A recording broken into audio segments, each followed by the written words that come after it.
Welcome to the College Knowledge Podcast, sponsored by the College Planning Network and Paradigm Financial Group. Whether you're searching for that right fit college, applying to college, or figuring out how you're going to afford it all, you're in the right place. You'll hear from deans, admissions counselors, student athletes, and scholars from esteemed universities and colleges around the country. We'll dig deep to uncover their insight and unique experiences. So whether you're a student gearing up for college or a parent with college-bound kids, sit back, relax, and listen. Like you, we have lots of questions. Our guests have the answers, and we're excited to share them with you. Let's get started.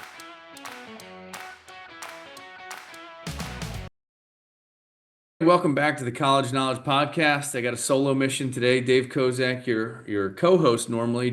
He's traveling this week and unable to be with us, but I am really excited about this show. Today we're interviewing Taylor Odle. Taylor holds a PhD in higher education from the University of Pennsylvania. He's got a master's in statistics and data science from Wharton. He's got a master's in education from Vanderbilt. He's led fiscal policy research activities for Tennessee Higher Education Commission, apprenticed at the MDRC. He's National Student Clearinghouse and interned with the College Board in the U.S. Senate. So Taylor, welcome to the show. Thank you for joining. I'm excited to get into your knowledge and play around with it a little bit. Yeah, thanks for having me. Looking forward to it. So we're going to try and pull back the curtain on how colleges actually make enrollment and financial aid decisions and what families should know that maybe the brochures don't say. But before we do that, can you talk to us about what drew you into researching higher education and enrollment management and how the whole thing goes? Yeah, of course. I guess I would say I don't know if I ever made the affirmative choice to do this. It's a series of steps, and my mom would say that everything happens for a reason. So I think that's what occurred. I think from being in high school, I was always interested in issues of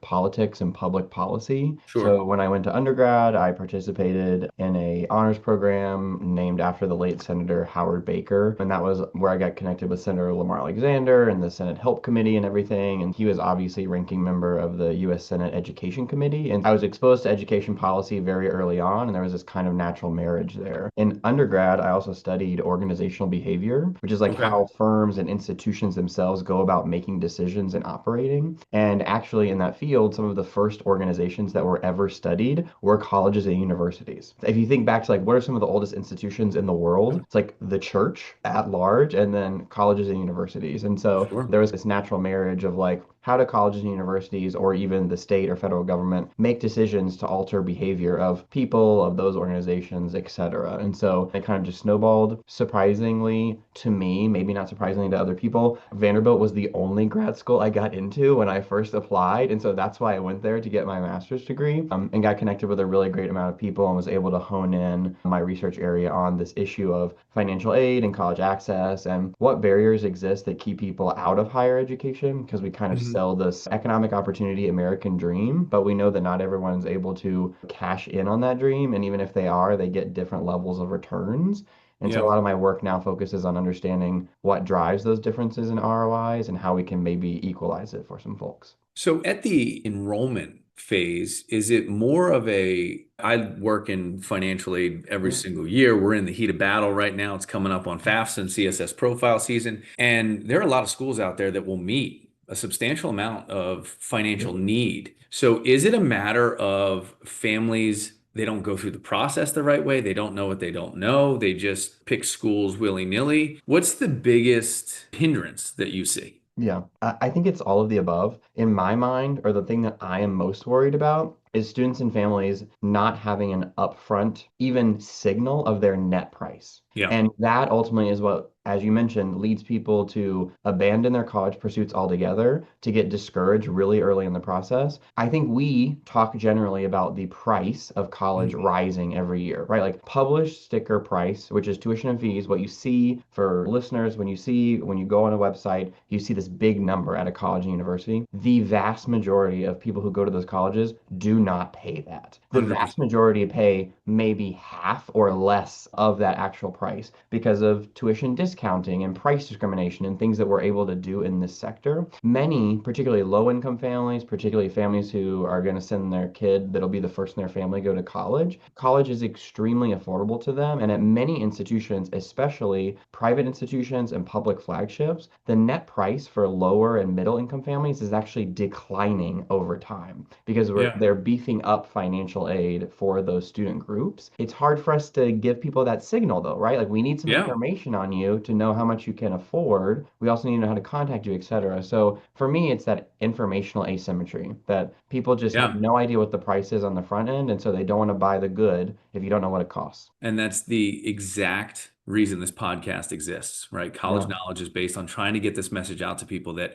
it is not what you think it is, right? And I think there's a crazy amount of pressure institutionally against one another to drive that price up. And you have a supply and demand thing happening at the same time, right? When you have a school like Harvard that gets 60,000 applications and they've got a certain number of spots, they have the opposite of a demand problem. So their price inflation is real. And these other schools that want to compete, right? Is it a competing good if it's not somewhere in that price range? What they don't tell you is that while we've seen this very steep incline in the cost of tuition since 2000 specifically, I mean, it was before that, but 2000 to now, it's been almost double digits. They don't tell you that the financial aid given has also risen by that same margin. So while these prices of schools, the sticker price, that cost of attendance that everybody has to report is extraordinarily high, so too is the amount of money that these schools give out every single year. We're talking about 180 plus billion dollars, right? It's massive. It's not some minuscule thing. I think like some people, particularly who are like outside the system, then kind of always ask this question, like, why does that exist? And it exists because it's a business and you would do the same thing as a business owner, right? If you sold tires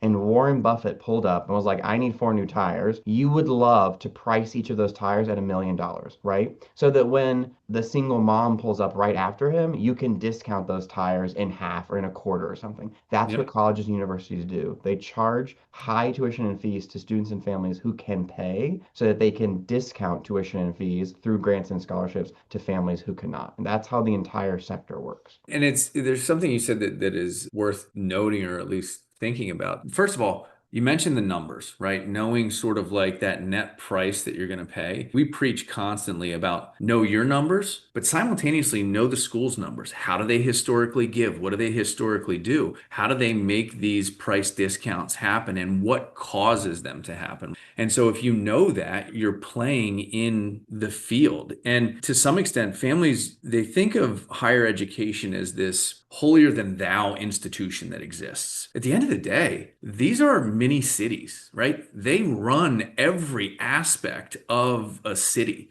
And so there is a bottom line that schools have to answer to. And it's not to say anything's wrong with it. It's just to say that they have to achieve a certain amount of revenue to operate. There's an operating necessity that any small city, any small institution is going to have. And that's where this enrollment management sort of evolves, right?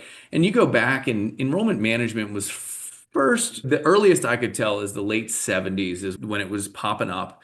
And it didn't become common at every school until really the 2000s is when it really started to go down. So how is enrollment management changing right now? And what is the core principle of enrollment management? Yeah, that's a super good question. But you're exactly right. So colleges started thinking about, hey, we need to get people in our door and we need a systematic process for doing that. But then as like the decades evolve, people are also thinking, well, getting people in the door isn't necessarily all we care about. We care about getting them out the door and we care about keeping them engaged after they graduate as alums so they could donate hypothetically or still stay engaged with alumni interviews or things like that for prospective students. And so the idea behind enrollment management is thinking about strategically how do we set up the on-ramp into our institution? How do we have people see the billboards, if you will, to continue the metaphor, that we are a good fit for them? How do we stand out as an institution? What's our unique mission, our unique draw for this student population? And so that's the marketing aspect of it, but there's also Mhm. the procedural aspect of it. How are people going to apply for our institution? Are we going to be on the Common App? Are we going to have our own application? Are we going to be in some consortium? How are we going to go about deciding about financial aid? We're of course going to require the FAFSA. People are going to do that so they can be eligible for Pell, sub and unsub student loans. Are we going to also adopt the CSS profile because we have scarce financial aid dollars? Like you said, at the end of the day, it's a business. We wish we could give everybody 100% scholarship. We don't have the resources to be able to do that. So how are we going to decide who gets money and who doesn't? That's another bucket in the strategic enrollment management problem. Many campuses actually have started to fuse together enrollment management and student success once students are on campus, because it's odd to think about one office or one unit on campus just getting people in the door, if you will, and then completely being hands off for the rest of their time that they're in college. And so there's an idea of continuing this kind of engagement with a student and making sure that there is clear scaffolding from first day you show up on campus to when you come back after summer to when you walk across the stage at the end of the year. And so enrollment management offices are highly diverse. Like they have admissions officers who are making decisions on your application. They have recruitment people who are out in the field in high schools and college fairs, etc. They have data analysts and data scientists who are taking the data that you put on that application, that are looking at your financial aid information and are saying, hey, if I give Joe $1,000, that's going to increase the likelihood that he comes here. Let's ratchet that up to $2,000, and then he's almost a guaranteed yield. Like you said, this is a business. This is a multi-billion-dollar corporation for many single campuses. And so people shouldn't, I think, be naive in thinking that colleges aren't figuring this out really well and aren't working to maximize their outcomes and maximize outcomes for students as well. Incredible insight. And there's a couple of things that you said that I want to relate back to. Yield number one is that's the goal, right? If they could have a 100% yield ratio where they got one admittance to one acceptance, that would be the cat's meow for any institution, right? So they're constantly trying to figure out how do we secure that enrollment of that individual, right? And what does it take? What leverage do we have to put in reverse to them to get them to come? The second thing you talked about was data science, which we'll circle back to that in a minute. But you made mention of this outlier that has been declining over the last several years, which is retention. And student retention is an absolute paramount thing for schools to worry about, because let's say you have this $1 billion bottom line and 10% of it goes away sophomore year because you enrolled the wrong student. The student couldn't do it. The family couldn't hack it. The finances were too tough. Whatever it is, you're talking about serious bottom line cuts, and you're not necessarily going to be able to easily refill that sophomore year capacity. So they have to really maintain retention or the business model fails, right? That's exactly right. Twofold, right? So again, you can think about it if we go back to the small business example. You want to attract new customers and you want to keep your old customers. So retention is the keeping the old customers, right? People are on campus, they've paid us, we've given them scholarships, so we've literally invested in them too. Yeah. So we have some skin in the game, if you will, for keeping them on campus. So I think it's definitely a both and, right? We've made a decision that we want this person at our institution. We've probably aided them, and so we care about keeping them here for a variety of reasons, right? For prestige, right? Like retention and student success and things like that count into rankings as well. But it's also just if you think about having an employee in your own business, it's a lot easier to keep your current employee who knows how to do everything, who knows the system, than to bring a new one on board them, recruit them, all of those things as well. And so I definitely think it's a both and. I think the evolution of higher education, of how institutions operated and how the states and federal government also operated, we had this big expansion of access to higher Mhm. ed many decades ago, where we were just focused on getting people in the door, opening up opportunity. And then we said, if you're going to do it, you're going to do it. And if you're not, then sorry, it didn't work out. Yeah. Now there's more recently a better focus on success. So not only access, but also success. And that's where I think a lot of these retention focused initiatives come in on, like getting paired with mentors, like doing undergraduate research, like being in residence halls of living and learning communities and things like that. Because there's a variety of reasons that people choose to come to college, and there's a variety of reasons why they choose not to stay here or they choose to Yeah. leave. And we can't have really a one size fits all solution for either of those problems. Yeah, do you think that I guess the stats are out on it, but when COVID hit and the SAT and the standardized testing was removed from the process, number one, we know how the schools looked at it, right? They had to give different weighting to different things because they weren't getting these scores anymore. And we're seeing this pendulum swing back the other way now where schools are jumping back on the standardized testing. Do you think that because they didn't have that statistic, that metric to measure you against everybody else, admissions decisions became more difficult and maybe right fit people threw the yields off? And that's why the retention numbers have slipped? I don't know. I think there's a couple of things going on there. One, I think that standardized testing, I guess there's this general belief out in the world that during COVID, like standardized testing kind of halted in a sense.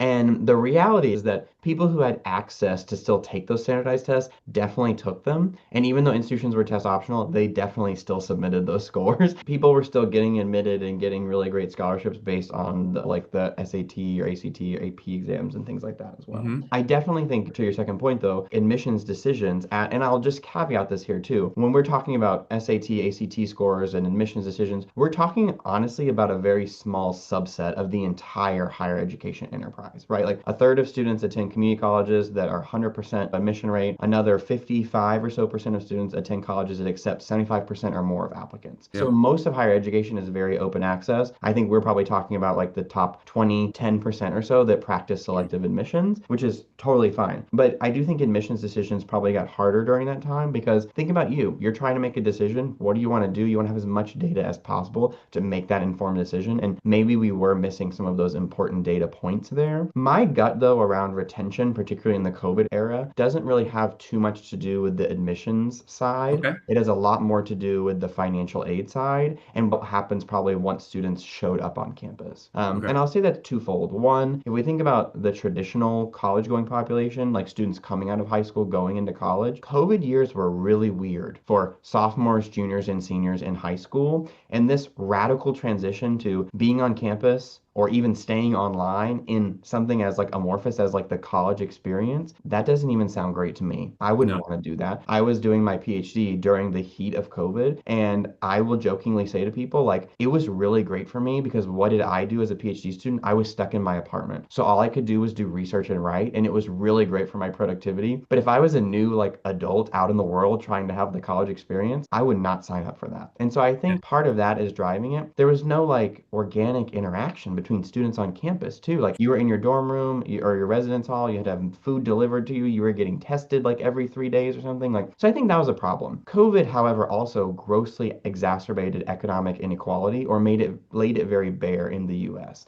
And so even for middle and upper middle income families, finances were strained. Yeah, People for were sure. losing their jobs. We had to spend like inflation. We had to spend more money on everything. Like it was a time of more scarcity, right? And so this prospect of spending a ton of money for many families to go to college with this kind of big question mark at the end of the day of what am I going to do when I graduate? Are there going to be these jobs? Are they going to be the same jobs? Are they going to pay well? Am I going to be mobile? So I think there was so much going on in the higher ed ecosystem that the admissions pipeline was definitely one part of the problem. But I think we had a lot of people who just chose to leave at the same time because there was this value proposition. Yeah, it's interesting you bring it up and position it the way you did because I think there was this, I don't know if it was a light bulb or there were a lot of Mhm. questioning that happened during COVID. People started to like just question everything because you didn't know. I mean, we can go to vaccines, take them, don't take them. What's the right answer? No, like, and you're presented all this information. And I feel like as a society, we weren't prepared to handle what was happening. And so it makes you essentially the easiest way to do it is pull an ostrich and just, I'm out. It's too much. And so those decisions became difficult. It's great, great insight. So one thing I want to get into that I hope you know a good deal about is this need blind admission environment, because I've always questioned the validity, even if the intention is there with the business end of higher education. Is need blind really need blind? And does money play a role at any point in that? Yeah, that's a good question. I'll caveat and say I've never spent time in an Okay. enrollment management office as like a financial aid officer, an admissions officer, or something. But I will say again, the institutions that practice need blind admission are just really the upper crust in terms terms of like wealth in the higher education sector. And I would believe that if they say that they are need blind, that they are engaging in need blind practices. And what I mean by that is they're taking a look at your application without that person having access to information on your family income. Without twofold, them having your FAFSA, which gives them the dedicated number at the end of the day of how much you can afford, but also without having a variety of other information that's often available to colleges and universities. If I know your parents' names, they might have a LinkedIn profile. I know what the average salary of an architect three at a large firm is in the Boston area. Like those are easily identifiable Yeah, facts, and just as smart business, colleges and universities also have a variety of information at their disposal to recruit you, just like they go and recruit donors to give money for things and things like that too. So if an institution says they practice need blind admission, that's a pretty, or need blind financial aid as well, that's a pretty high bar for them. And I don't think they're necessarily like saying that they don't practice that, but you're probably right that what it looks like on the ground can be operationalized in different ways. And so a fair question would be, at what part of the process are yeah, they need for blind? sure. Does need blind also? So think about, you're an institution, you want to get people in. There are a variety of indicators of like student wealth too. If you think about the essays they write, the high schools they went to, the locations they're in, and things like that. And those are indicators of need, but not direct like proxies for them as well. And Sure. so I do think at the end of the day, they're practicing need blind admission, but I don't think it's as if the person has a blindfold on Got it. for students and families when they're making those decisions. I would also, if I were an admissions officer, like you said at the very beginning of the podcast, this is a business at the end of the day, and we don't want to run out of money. And so I Correct. might be a little bit more conservative awarding students financial aid if I really don't like, you want to have the, it's like the false positive and the false negative, right? I don't want to give the super wealthy family too much money, but I don't Yeah. want to shortchange the super low income family. But both of those things are pulling me toward the middle of like lower amounts of financial aid for everybody. And it might be the case that you would be more likely to get financial aid if an institution actually had more complete information on your financial picture at the end of the day. That's an interesting thing to bring up too, because I tell everybody, fill out the forms, right? The worst thing you're going to do is tell them how much you have, and then they're going to have to figure out whether they leverage and they try and get you to a yield statistic. If you have a higher income, middle income family, let's say 250 in adjusted gross income, and you got some assets, it's not a bad thing to disclose that, because I will say this, I'll cite an article Jeff Salingo, and I'm sure you're familiar with Jeff Salingo, wrote several years back, and it was an interview he did with, I think it was Lafayette. And they were talking about, like, for the beginning of the admissions process, they lead with idealism, right? And it's to find the perfect fit. Lafayette students, let's do that. But then in about December, they start to get business savvy and they start to think about it from a business sense. So that $250,000 earning family that can afford 50 or 60K, right? Let's say that enables an admittance for a person that the family can only afford 20. And there's a balancing act there. And so you have to look at, again, just the operational necessity from a bottom line revenue and cash flow standpoint for a university to say that makes sense. That tracks. Like if you think about it that way. That's great. I want to bring up two really quick things too as well. We think very in the moment, or at least students and families do when making these decisions, right? As parent, probably rightfully would get really upset. And we're talking about that 250, 300 like Yep. plus $1,000 family. $1,000 or $10,000, I should say, and like that financial aid award or $20,000 feels like a ton of money, right? And I would get upset if my kid didn't get that $20,000 extra that someone else is getting. If we zoom out, what we're talking about is that $20,000 per year or overall for your child or dependent to have access to likely one of the most elite, upwardly social mobile institutions in the country. And so if I could pay an extra $20,000 now and guarantee that my kid is at an institution that's going to stick with them for the rest of their life, that's going to open up economic opportunity or whatever, like we have to play the long game, I think, for families that are in that position about thinking about investment and generational wealth and things like that as well. And so I do think that's critically important. I'll also say one other thing. There's this really cool, I can't remember if it comes from economics or sociology or maybe some combination, but families who are at the toward the upper end of the income distribution will include the 200, 250K plus or whatever. They're doing very well. The reality is there are a lot of other people also doing well and sometimes even doing a lot better. They kind of plot where you actually are on the income distribution and where you think you are. So you go and say, hey, John, you make $250,000. Can you put yourself on the percentile here? And there's this really cool phenomenon where as people actually get wealthier, like in the hundreds of thousands of dollars before they get into the annual earnings in a million, they actually overplace themselves in saying saying that. And so you're like, oh my gosh, I make $250,000 a year. They're not going to give me any financial aid. The reality is, if you're applying to a highly selective institution where they're doing price discounting like this, where you're using the CSS profile, there's a lot of people that are applying that make more money than that. And so it's not to say that you're not doing well, that you're not worthy of financial aid, but it definitely does not shut the door on you getting financial aid. And that is one of the biggest misconceptions that I've been preaching for 2 decades to families is, listen, I get it. You're a $250,000 guy or gal. You've got a nice house. You drive nice cars. You got country club membership. That doesn't disqualify you at these institutions. And the only pathway you have to get it is to apply for it. And so the other comment I'll make is when you talk about that plot chart, when you get to those people that have the 5 and the 750 and the $1 million income, the one thing they know is that they don't want to overpay or be ripped off. And so they will oftentimes go through the process without hesitation. It's that 200 to 300 that it's almost that false sense of security that they are in that echelon. And so they trip over dollars to pick up nickels, which is, I think, is a mistake in this. Great insight. I love it. I want to switch gears and talk about some of the research that you've done and in the lower income arena and all that. What do you think are the biggest barriers? I did a little summary in the beginning and you said, I think it's all of that, but what's the biggest barrier still facing the first gen or the low income students today? First gen, low income families, they like communities of color, people from rural areas, all of these things as well. It's really hard to place your feet on campus.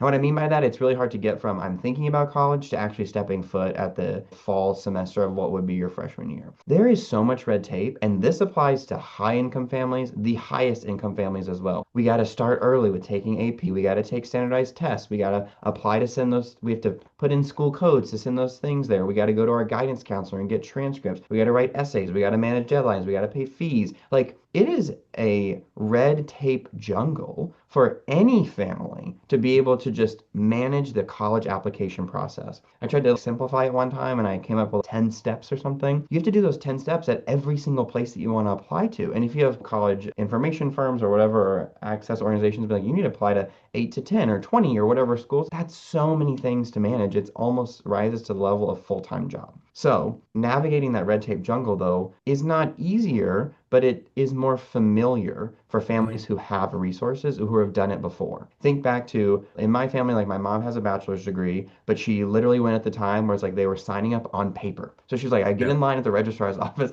and that's when we would sign up. Things were very different. And so I had a very different experience, but I was able to help my younger sister, who's just 5 years younger than me, with everything. Because I knew how to apply. I knew what the registrar was. I knew that I could ask for more financial, like things like that existed. So for a family who's going to be first in their family to go to college, who is from a low income background, paying for all these things, or even the process of applying for a fee waiver if it would be free, the hurdles are just larger. And so there's this movement now in the higher education space to just make it easier for everyone, but in making it easier for everyone, in reducing the need to complete a college application, to pay a fee, to send your transcripts, to write essays and things like that. If we make it easier for everyone, by definition, it extra makes it easier, or extra supports people who don't have the cultural, financial, social capital to be able to overcome those hurdles in the first place.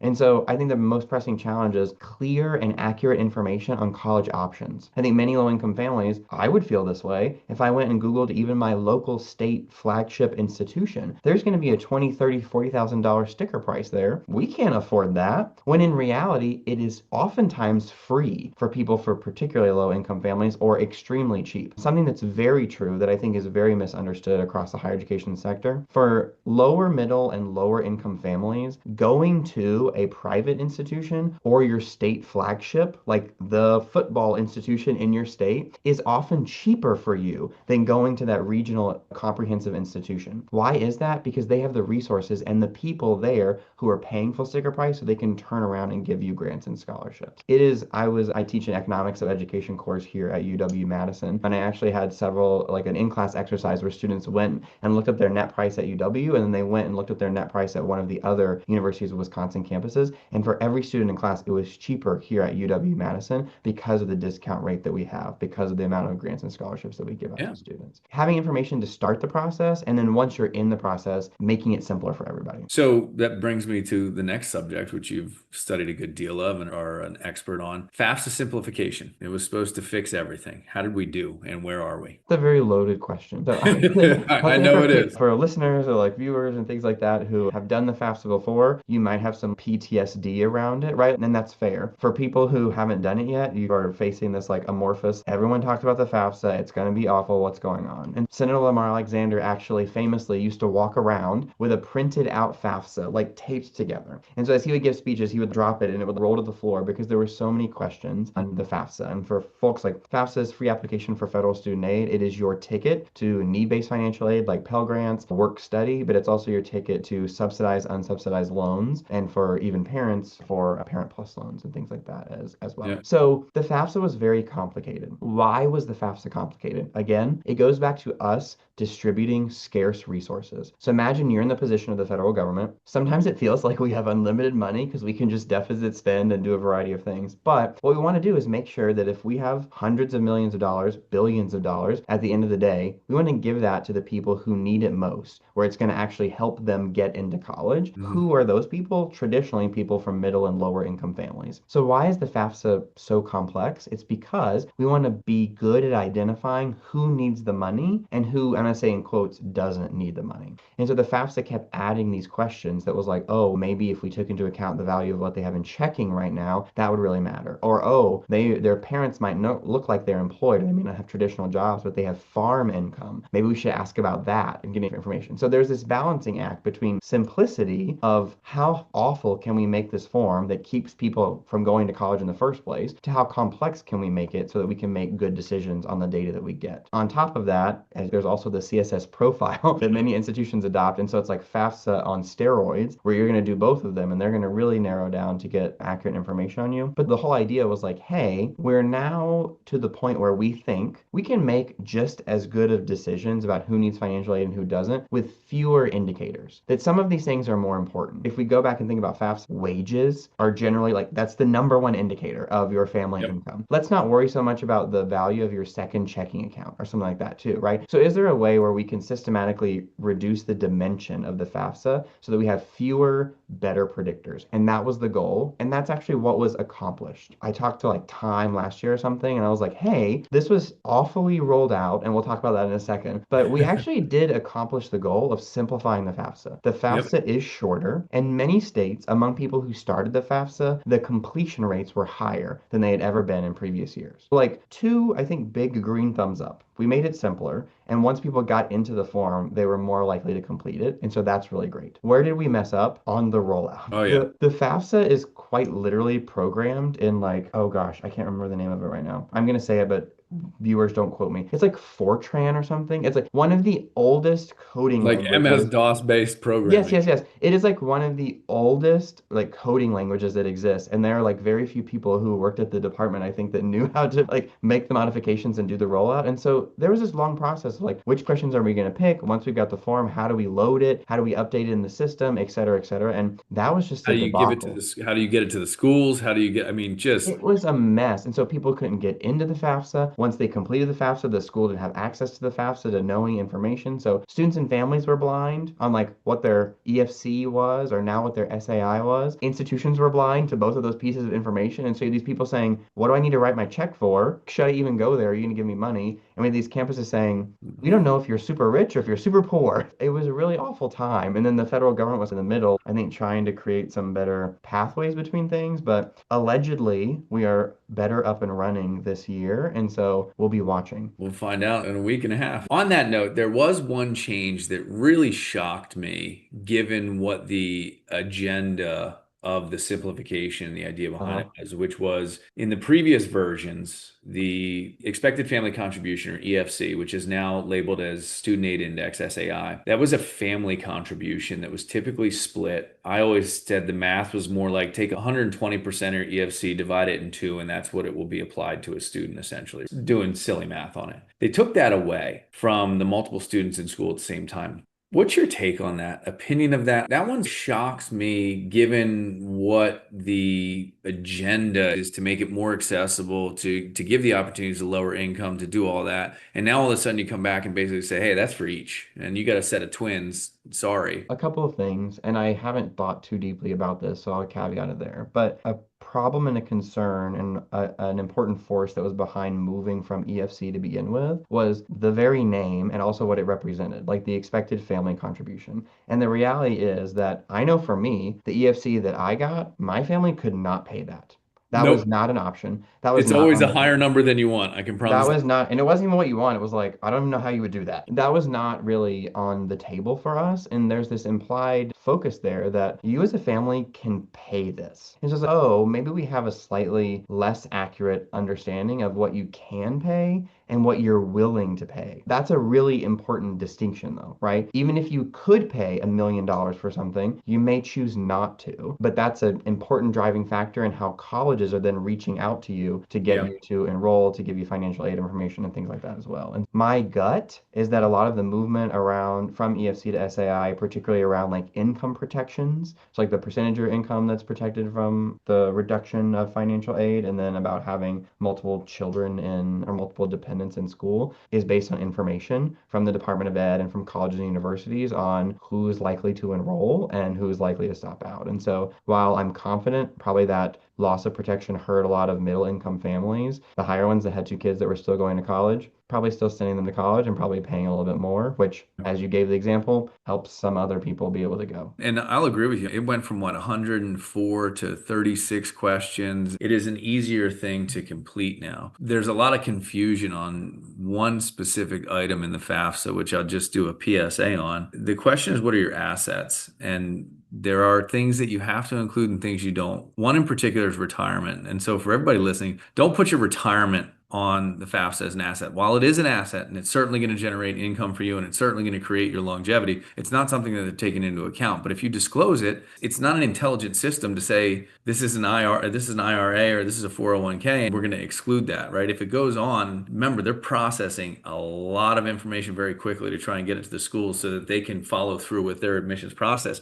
And the other thing to keep in mind as a listener is this is while it seems like a incredibly long journey for the student and the parent, for the schools, it is a massively condensed environment that they get information, have to turn it around, make decisions, deploy large amounts of resources out to the general public. And that is no small feat in any given year. And it doesn't come to a conclusion until the decision is made. So the school doesn't even know where they're at with everything, that all the work they did from really middle of November probably until March. They have no idea where they stand until May 1 when decision day hits. So just insight for families there. Yeah, I'd say, and to one of your points earlier, apply for financial aid, regardless of what you feel like your family's financial position is. Answer the questions truthfully and answer what you have to answer. Like, I think that's a good, 100%. yeah. And that's awesome because my next question was to be what myths about financial aid do you wish families would stop believing? And I think that in a nutshell answers it. So let's talk a little bit about the future of higher education because I'm sure we can make some inferences on your research and where it's going. Sort of the demographics seem to be shifting. We seem to have, particularly in the Midwest, how is that shaping university strategy moving forward? And what does future university strategy look like? Oh, wow. That's a really big question. I think that we're going to start seeing a bifurcation of higher education. I think that we're always going to have elite selective institutions, public and private. So public flagships, private endowed like institutions across the country. And as we've seen over the last several years, everyone else is going to struggle a little bit, and they're very seriously struggling. College closures, college mergers, elimination of academic programs, so fewer majors, fewer students on campus, escalations of prices, and escalations of net price at some places because financial aid is becoming more scarce. So we have a lot of problems, right? Like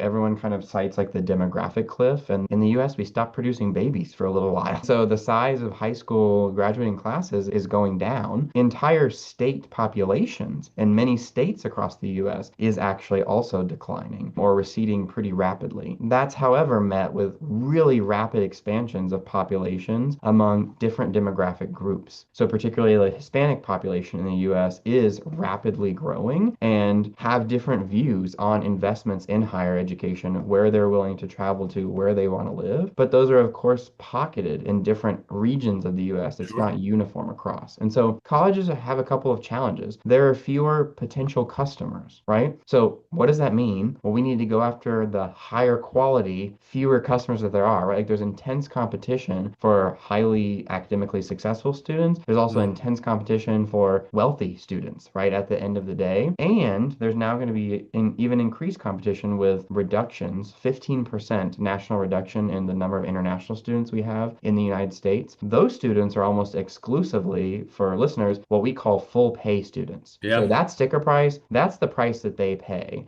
And so you wonder why colleges are very keen on having those students. They, of course, provide very important academic, cultural, religious, social benefits to the campus community. That's one of the beautiful things about college, getting exposed, meeting people from all over the world. But for sure. colleges, they're an important lifeline, financial lifeline. And so we have many states who are eliminating or reducing support for higher ed, public and private. We have families who are saying, hey, maybe the ROI is not there for us, so we're not going to necessarily enroll. And the Yeah, whole population is getting smaller. And I think that the institutions that have resources are going to continue to have those resources, going to continue to develop, and are going to be importantly able to continue recruiting and retaining and moving themselves to be attractive to those students. We're going to still have the rock walls, the elite student dorms, the lazy, famously like the lazy river and things like that, because that's what you got to do. It's a marketplace, right? Like at the end of the yep. day, academic quality will still maintain very high, and faculty who are mobile, who are also the best across the country, are going to be attracted to go to those campuses as well, because they have the resources that let us do the research we want to do, that live the lives that we want to live as well. And those things aren't going anywhere. But for the community college to regional comprehensive four-year universities, those are going to struggle as they have been struggling. And primarily, a particular challenge for regional four-year institutions is going to be that they've almost priced themselves out of the market. So I can go and get a nursing credential, right, or study business at a local four-year university. I'm going to pay twice what I would have paid at a local community college, and I'm probably going to get the same job because the local labor market doesn't discriminate against that BA or that AA. And if Yep. I'm, especially I'm not going to move. And so many institutions, including those here in Wisconsin, are really grappling with that, right? We can't just cut prices by 50% to compete. That's not how our financial model works or how their financial model works. But students and families are becoming more savvy and are being more aware of what life looks like after college. And so they're thinking more about inputs now for outputs later. What are we worried about? In my own line of research, we're going to continue pushing on, we call it administrative burden. We're going to continue pushing on simplifying those things, making the FAFSA simpler, maybe even working with the College Board to make the CSS profile a little bit simpler, working with the Common App to streamline that process. Do we need to have essays? Can we just have a few prompts that students can fill out? Anything we can do to reduce the friction that any family feels on that on-ramp to higher education. 20 plus states are now operating direct admissions, which is now one of my key areas of research of just, hey, you didn't apply, you're a really great student, we're just going to say you're in. Don't fill out the application, let us know what you want to major in, show up on campus, and we'll be like good to go. Because I think we realized that like these applications weren't super useful for many institutions across the country. The ones with really large population capabilities, right? Yes. All of a sudden, we're in Pennsylvania, and so you got Penn State. There's incredibly large number of people going there, and with all the satellite campuses, and it's a massive institution to get into some of the programs at some of the schools and some of the Yep. things like that's always going to remain, right? So I think like Go ahead. higher ed will continue to be like the ivory tower in some sense, if you will, for like highly qualified academic achieving students and students from families with resources. They'll continue to have these traditional campuses with traditional experiences and programs. I think the other segment of higher ed, which might be equally attractive to those academically achieving and even wealthy families, will need to necessarily become more workforce and outcomes oriented. And not in a way of like, when I went to high school, we literally got tracked into these two like university or like technical pathways or whatever. You can make a ton of money and have a fantastic living getting an associate degree or even like a sub-baccalaureate credential somewhere. And that's the other thing. There's this like national notion about this one's better than that one or you should do this one or something. It's what's your goal at the end of the day? If it's to have a really good, secure more union paying job, you should spend less now and get one of these credentials and you're guaranteed employment also almost for life or something. I think that's another challenge or an issue that I find around higher education is like students and families don't have a lot of accurate information when they come to this process. And we're replicating a lot of these like old ideals that don't really work in today's marketplace. Last question, your candor has been awesome. Your insight is phenomenal. Appreciate you coming on the show. You talked very early on about data science in enrollment management, in admissions, and all that. And I think this warrants a couple of minutes between you and I because probably about maybe the sixth episode we ever did, I got a very honest answer about, hey, we're taking all the input we can take to try and Yeah. make critical decisions. And I tell everybody it's the new wave of what used to be known as demonstrated interest Mm. is this idea that like even in my organization, if I send out an email, any type of blast email, I can tell who clicked, who opened, who read, did they click through, did they go to the site, whatever action I want to measure, I can measure. And when, this concept of your reach school, your target school, your safety school, no school ever wants to be thought of as a safety school, right? Because that is just an indicator that you think you can get in and you will never go if you get in somewhere else. And so I tell everybody across the board, every school you're applying to, treat like the most important school in your life because they're trying to measure your likelihood of attendance. Right? That's what they're trying to do. And data is what does that. Can you talk a little bit about the data science in this now? Yeah, great point. And I think that's exactly right. It's again, like back to the example we've had about like small businesses, right? If someone's in your shop every day, and the equivalent for colleges is like if you're attending the webinars, if you visited the admissions officer like in the high school cafeteria or whatever, if you filled out the interest form, if you visited campus, like these are data points that if you were going on a date with somebody, you're like, oh, they showed up, they were early, they paid the bill, they did all these things. Yeah. You're like, oh, this is going really well for me. Colleges are doing the same thing. They're looking for people who, like we said earlier, we're gonna write you a check for $1,000, several $1,000s of financial aid. Should we write the check to you or should we write it to somebody else? Because at the end of the day, we want people to yield. We want people who we say, hey, we want you to be on campus to say, hey, me too. We had a good match there. And Yeah. so there are all of the traditional data points that have always existed, like students submitting an application, having their FAFSA sent to those. Shockingly, many people I think on those like safety schools, they don't always list all those schools like on their FAFSA as well. So it's like when you get an application but you don't get a FAFSA, but the students, oh, I fill it out. That's a pretty good indicator that they're not really interested. 100%. Especially when you check, oh yeah, I want to be eligible for financial aid or whatever it looks like on that school's application. We have all the normal data. Did you do a visit? Did you fill out an interest form? Did you like talk to somebody, et cetera, et cetera? But we have a lot more too. Did you click on our emails? Did you search for our campus? Did you list us with the college board on like your score sending behaviors and things like that as well? And where do you live? How many people from your high school last year came to our campus? What was the yield rate for last year's class of people who were similar to you and things like that too? And it's just a ridiculous amount of data, but again, focus on helping colleges make, in their perspective, more informed decisions on who we should admit and who we should give financial aid to so that we can maximize our outcomes. And even in addition to all that, the advent of AI and its applicational use in statistical analysis for this type of stuff, it's not like I got somebody measuring a bunch of spreadsheets to try and figure this out. This is almost point click functionality now that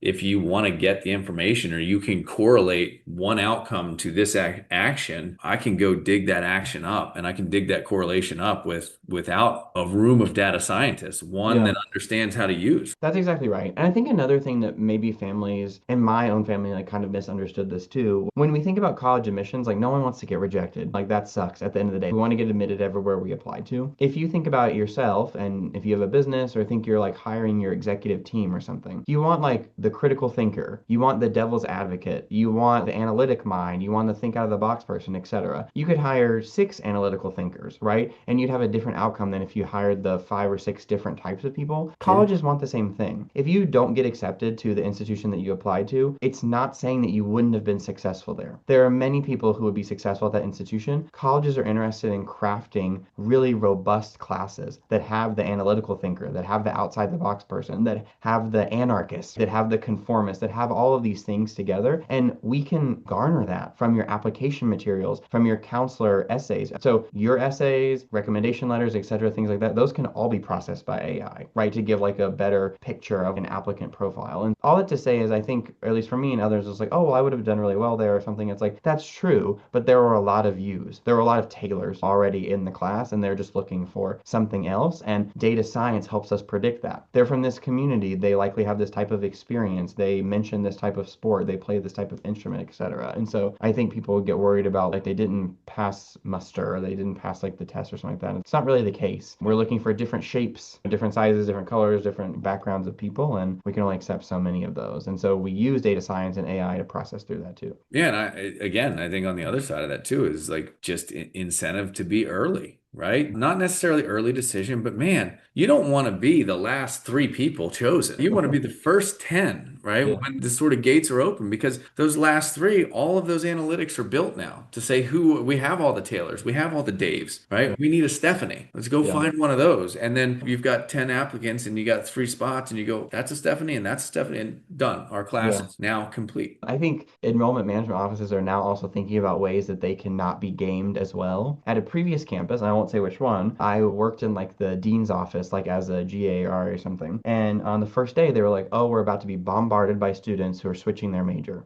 And what was going on? Women were applying to engineering and men were applying to education or teaching. And the institution was like, we don't have any women in engineering. We need to accept as many as we can. We don't have Yep. any men in education. We need to accept as many as we can. And then day one, they were like, I'm just going to switch my major. They were already on campus. They were already there. And so that's another aspect of it, right? If you say, oh, I really want to be like a teacher in rural America, and all you've done is like astrophysics and robotics club and things like that in college, and you were at NASA camp, I don't know if I necessarily believe that. So don't lie about those things. But what I'm saying is like families can also make some strategic decisions around how they apply to institutions, the programs that they select, and all of those things as well. One of my closest colleagues, her daughter is applying to college this year. And so we've even already been having a lot of conversations like, okay, I'm thinking about early decision. Do I early decide to like my dream school? Do I do early decision to a more selective institution? So I bring the yield or the admit rates like similar to one another. And so it's a really complex place, It higher is. ed, but it is on average a fantastic financial and social investment for the vast majority of people who do it. And I'm super happy there are podcasts and resources like this to help people wade through all the red tape and make some better decisions. Taylor, your insight has been incredible. To that point, we don't charge for this podcast. We've been doing this for 3.5 years and interviewing people like you, deans and admissions officers and everybody. And our whole goal from the onset, let's peel back the layers of the onion because of what we do. We have access to people and we have a mission to go out and talk about it. Listen, my entire living is in the higher education space. It's how I pay for my 4 kids' activities and Yeah. family. It's how I earn a living, right? I'm a supporter of higher education. I went to Franklin Marshall, had a fantastic experience. I played baseball, I was in a fraternity. I loved everything about my experience. But it doesn't mean it's for everybody. And my goal is to just